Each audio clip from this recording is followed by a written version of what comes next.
everyone, I'm Georgette Forney and I'm with the Silent No More Awareness Campaign. It's great to be with you, and I bring greetings from our East Coast brothers and sisters, where Matt and Kelly and I marched with over 500,000 of us yesterday in Washington, D.C. I gotta tell you, it was a lot colder. And by the time we started giving testimonies at the Supreme Court, it was snowing. And it was a long afternoon, but over 45 women shared their stories, and we actually had to evacuate the Supreme Court because there was a package that couldn't be identified, and they were concerned.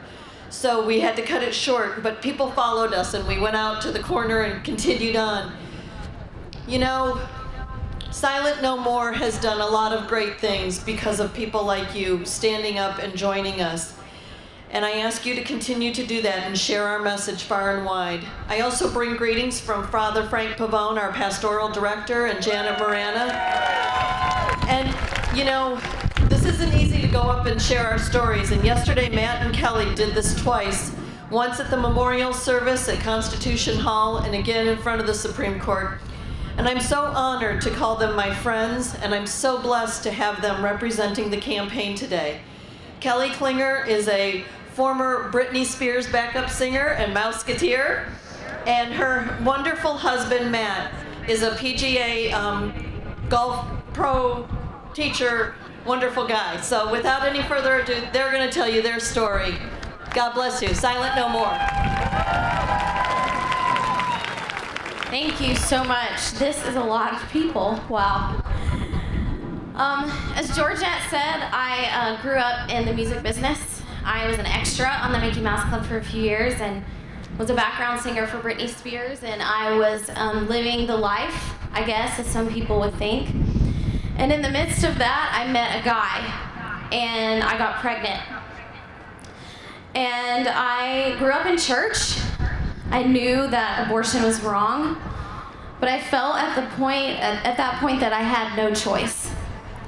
So I called a friend of mine, and she drove me to the abortion clinic, and I had an abortion, and I promised that I would keep it a secret for the rest of my life. A month later, I found out I was pregnant again. There's a very high percentage when a woman has one abortion that she'll have more than one, and unfortunately, I'm part of that percentage. This time I told my boyfriend. He drove me to the clinic, and he waited for me, and the two of us left in complete silence, drove home, and never spoke of it again until 2 weeks later I realized that something wasn't right. And I made an appointment with my doctor, and I went in, and she did a series of tests, and one of the tests she put me under anesthesia, and when I woke up, my doctor was crying. And I was very startled and asked her why she was crying, and she said, "You had an abortion, didn't you?" And I said, "Yes, how did you know?" Because I was too ashamed to tell her that. And she said, "I found hands and feet inside of your body." When that happens, it's very, very hard to deny what you've done. Calling it a clump of cells or a fetus or any of those terms that we use to deny that it's a child, can't do that anymore when you find hands and feet of your baby inside. So I began a downward spiral into depression, alcoholism, suicidal thoughts and tendencies, and fast forward a few years and I got married, and together the two of us ended up in church. And I met Jesus Christ, who loves to save sinners. Amen. And I began a journey of dealing with different things in my past and still not really wanting to talk about abortion. And I was actually leading worship in a church, and a lady approached me and said, "I'm doing a Bible study in my house, and I really would like for you to come." And I said, "That's great. What is it?" And she said, "It's for women who've had abortions." I had never told anyone. She said that God had showed her that I was supposed to be there, and she was trusting that she had heard him. So I began the Surrendering the Secret Bible study. And one of the exercises that you do in that Bible study is you pray and you ask God the gender of your children or your child, and you name them. And it helps part of the grieving process. And so I prayed, and I felt like God said that our babies were girls, and we named them Goodness and Mercy. For surely goodness and mercy shall follow me all the days of my life. Amen. So I went on about life, and I carried on and didn't really think much about the abortions. I thought about my children quite often, and one Saturday I found that people were talking about abortion on Twitter, and they were using the hashtag I had an abortion, and they were saying things like, I had an abortion, not only did I have one, I've had 22. They were saying things like, I had an abortion and it was so easy. It was the best decision I ever made. It was like getting my teeth cleaned. And I was in shock about what they were saying, and so I wrote my own. I'm kind of feisty. So I said, okay. So I wrote, I had an abortion. They didn't get all of the baby, and it ruined my life. And within a few minutes, I was under attack.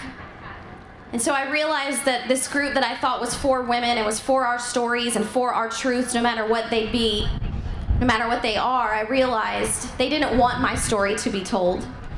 So, because I'm feisty, I wrote a blog, and I called it, I Had an Abortion and I Hate Myself. And I talked about how even though I know that I'm forgiven, there isn't a day that I don't lay my head on the pillow at night and think of my children. There isn't a day that I don't have regret for what I did.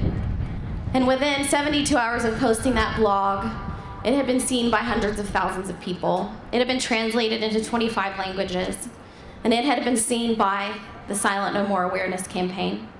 And so they contacted me and asked me if I would be a spokesperson. And after prayer, and after talking to my husband, that's what I did. And so 3 years ago, I started traveling and telling my story and talking about goodness and mercy, and telling people that not only does abortion kill a baby, it hurts women. And so for goodness and mercy, and until abortion is ended, I will be silent no more. Amen. Thank you.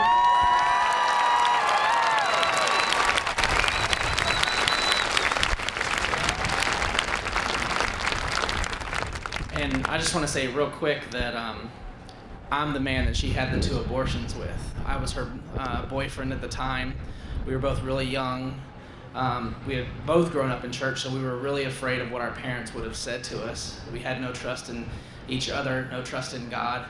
So when we went through the abortions, we both decided we would never, ever tell anybody about it again. And I pushed it so far down, I was addicted to pornography and alcohol and depression and anything that I could get my hands on to suppress those feelings of what was going on in my life. I did it. Until Kelly found healing that day in that Bible study. I then decided I needed some healing. She started getting it, so I was like, well, I need some too. And you know, it's funny because we always look at this as a women's choice. But when I realized what I had done and what I had not done for my children in the womb, I decided it was time to stand beside my wife of 11 years now and say, we will be silent no more. We will not allow men or women to choose to abort their babies.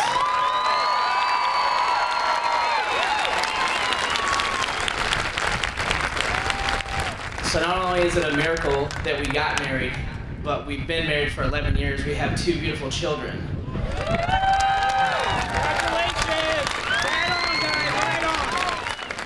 And because of that, and because of goodness and mercy who are following us and pushing us forward, until the day that abortion is no longer allowed in this country and in this nation, together we're going to stand and be silent no more.